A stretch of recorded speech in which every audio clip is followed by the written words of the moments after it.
ಒಂದು ಲೋಟ ನೀರಿನಿಂದ ನಮ್ಮ ಮನೆಯ ಹಣಕಾಸಿನ ಅಭಿವೃದ್ಧಿ ಆಗುತ್ತೆ ಅಂದರೆ ನಾವು ಯಾಕೆ ಈ ಪರಿಹಾರವನ್ನು ಮಾಡಬಾರ್ದು? ಬನ್ನಿ ಈ ವಿಡಿಯೋ ಮೂಲಕ ಎಲ್ಲವನ್ನ ತಿಳ್ಕೊಳ್ಳೋಣ. Welcome back to my Geetha J vlogs channel. ನಾನು ನಿಮ್ಮ ಸಂಗೀತ.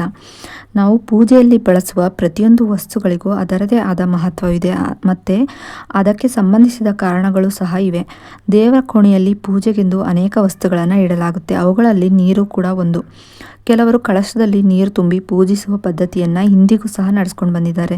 ದೇವರ ಮನೆಯಲ್ಲಿರುವ ನೀರನ್ನು ಏನು ಮಾಡಬೇಕು, ಹೇಗೆ ಬಳಸಬೇಕು, ಅದನ್ನು ಅಡಿಗೆಗೆ ಬಳಸಬಹುದಾ ಅಥವಾ ತೀರ್ಥದ ರೂಪದಲ್ಲಿ ತೆಗೆದುಕೊಳ್ಬಹುದಾ ಎಂದು ನಮಗೆ ಕಾಡುವ ಗೊಂದಲವಾಗಿರುತ್ತೆ. ಶಾಸ್ತ್ರಗಳಲ್ಲಿ ಈ ಎಲ್ಲ ಪ್ರಶ್ನೆಗಳಿಗೂ ಉತ್ತರ ತಿಳಿಸಿದ್ದಾರೆ. ಹಾಗೆ ನೀರಿನಿಂದ ನಮ್ಮ ಮನೆಯ ಹಣಕಾಸಿನ ಸ್ಥಿತಿಗತಿಗಳು ಕೂಡ ಉತ್ತಮವಾಗುತ್ತದೆ ಎಂದರೆ ನೀವು ನಂಬ್ತೀರಾ? ಹೌದು, ನೀವು ನಂಬಲೇಬೇಕು. ಎಷ್ಟೇ ದುಡಿದ್ರೂ ಹಣ ನಿಲ್ಲೋದೇ ಇಲ್ಲ, ಖರ್ಚು ಜಾಸ್ತಿ, ಆರ್ಥಿಕ ಬಿಕ್ಕಟ್ಟು ಆಗ್ತಾನೆ ಇರುತ್ತೆ ಅನ್ನೋರು ಈ ವಿಡಿಯೋವನ್ನು ಸ್ಕಿಪ್ ಮಾಡದೆ ಸಂಪೂರ್ಣವಾಗಿ ನೋಡಿ. ಶಾಸ್ತ್ರಗಳಲ್ಲಿ ಒಂದು ಲೋಟದ ನೀರಿನಿಂದ ಮಾಡಬಹುದಾದಂಥ ಪರಿಹಾರವನ್ನು ತಿಳಿಸಿದ್ದಾರೆ. ಬೆಳಿಗ್ಗೆ ಎದ್ದಾಗ ಬಾಗಿಲಿಗೆ ಯಾವ ಸಮಯಕ್ಕೆ ಬಾಗಿಲಿಗೆ ನೀರನ್ನು ಹಾಕಬೇಕು, ಈ ಸರಿಯಾದ ಸಮಯ ಯಾವುದು, ಸರಿಯಾದ ವಿಧಿವಿಧಾನ ಯಾವುದು ಅನ್ನೋದನ್ನು ತಿಳಿದುಕೊಳ್ಳೋಣ. ಬೆಳಗ್ಗೆ ಬಾಗಿಲಿನ ಮುಂದೆ ನೀರು ಹಾಕೋ ಮುಂಚೆ ಇಂದಿನ ದಿನ ರಾತ್ರಿಯೇ ಒಂದು ಲೋಟ ಅಥವಾ ಕಳಶದಲ್ಲಿ ನೀರನ್ನು ತೆಗೆದುಕೊಂಡು ನಿಮ್ಮ ಅಡುಗೆ ಮನೆಯಲ್ಲಿ ಇಡಬೇಕು. ಬೆಳಿಗ್ಗೆ ಎದ್ದ ಕೂಡಲೇ ಈ ನೀರಿನಿಂದ ಹೊಸ್ತಿಲನ್ನು ತೊಳಿಬೇಕು. ವಾಸ್ತುಶಾಸ್ತ್ರದ ಪ್ರಕಾರ ಈ ವಿಧಾನದಿಂದ ಮನೆಯಲ್ಲಿರುವ ಆರ್ಥಿಕ ಸಂಕಷ್ಟಗಳು, ಅನಾವಶ್ಯಕ ಖರ್ಚು, ಬಡತನ, ಕ್ಲೇಶ, ಜಗಳಗಳು, ಮನಸ್ತಾಪಗಳು, ಈ ರೀತಿಯ ಸಮಸ್ಯೆಗಳು ಕಡಿಮೆಯಾಗುತ್ತೆ. ಈ ಒಂದು ಸುಲಭದ ಕೆಲಸ ಮಾಡೋದ್ರಿಂದ ಮನೆಯಲ್ಲಿ ಇರುವ ಸಮಸ್ಯೆಗಳು, ವಾಸ್ತುದೋಷಗಳು, ದೃಷ್ಟಿದೋಷಗಳು ನಿವಾರಣೆಯಾಗುತ್ತೆ.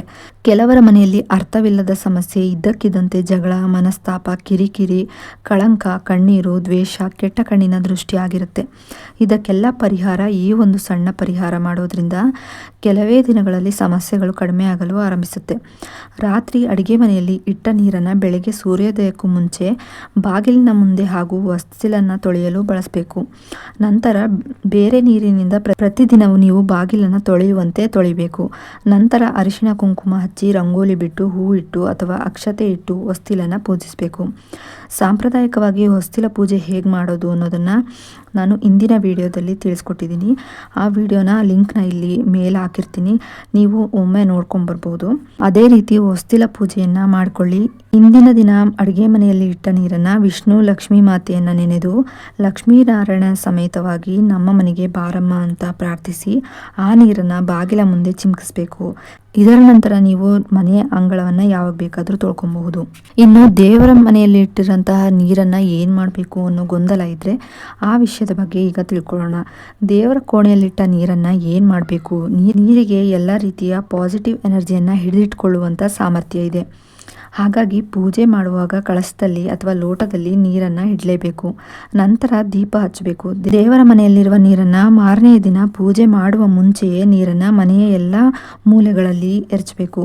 ಈ ನೀರಿನಲ್ಲಿ ಪಾಸಿಟಿವ್ ಎನರ್ಜಿ ಇರೋದ್ರಿಂದ ಮನೆಯಲ್ಲಿರುವ ನೆಗೆಟಿವ್ ಎನರ್ಜಿ, ಕೆಟ್ಟ ದೃಷ್ಟಿ ದೂರವಾಗುತ್ತೆ. ಇದೇ ನೀರನ್ನು ವ್ಯಾಪಾರ ವ್ಯವಹಾರ ಮಾಡುವ ಸ್ಥಳದಲ್ಲೂ ಕೂಡ ಪ್ರೋಕ್ಷಣೆ ಮಾಡಬಹುದು. ದೇವರ ಕೋಣೆಯಲ್ಲಿಡೋ ನೀರಿಗೆ ಅತ್ಯಂತ ಮಹತ್ವ ಇದೆ. ದೇವರು ಇದೇ ನೀರನ್ನು ಸ್ವೀಕರಿಸ್ತಾರೆ. ಪ್ರತಿದಿನ ದೇವರಿಗೆ ನೈವೇದ್ಯ ಮಾಡಲು ಸಾಧ್ಯ ಇಲ್ಲ ಅಂದರೆ ಒಂದು ಲೋಟ ನೀರನ್ನು ಇಟ್ಟರೆ ಸಾಕು, ಪೂಜೆಯ ಫಲ, ಪೂರ್ತಿ ಫಲ ಸಿಗುತ್ತೆ. ಆ ನೀರನ್ನು ತುಳಸಿ ಗಿಡಕ್ಕೆ ಹಾಕಬೇಡಿ, ಏಕೆಂದರೆ ನಿಮ್ಮ ಮನೆಯಲ್ಲಿರುವ ಎಲ್ಲ ದೇವರುಗಳು ಸ್ವೀಕರಿಸಿರ್ತಾರೆ.